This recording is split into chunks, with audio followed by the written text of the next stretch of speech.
Hi, welcome to Mama's Kitchen.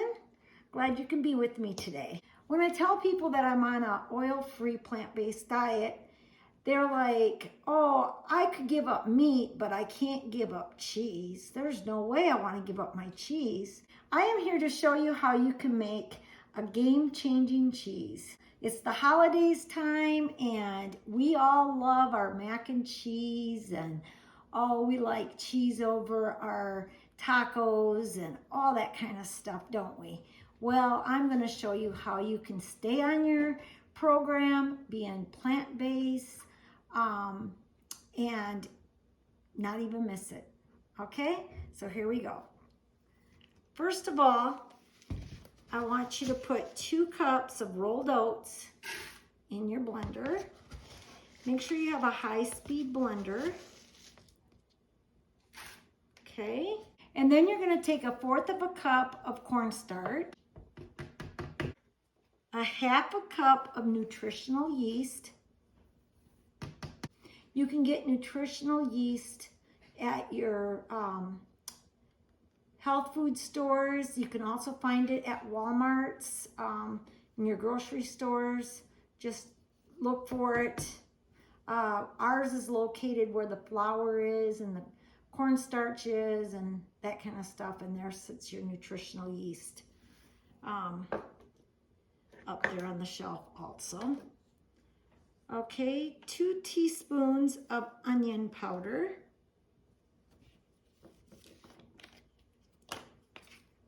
2 teaspoons of onion powder. Okay.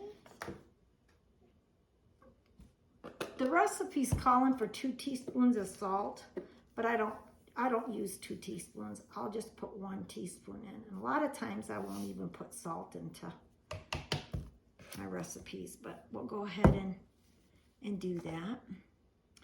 And then I picked this up at Dollar Tree because you want some red sweet peppers. And I'm kind of wondering if it wouldn't work with like red hot peppers too, if you like your cheese sauce hot for like nachos or something like that.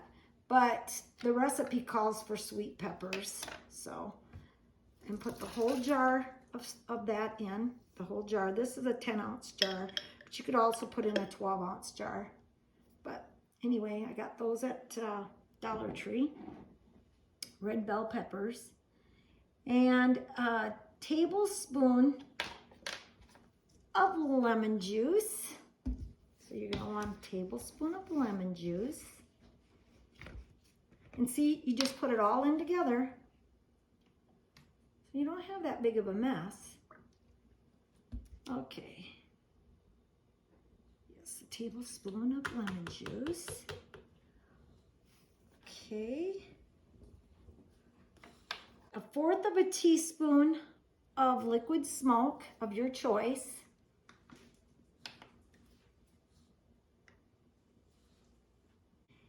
And 4 cups of water. Okay, oh, it smells so good. You wouldn't believe how good it smells. Okay, and then you want to put it on your blender.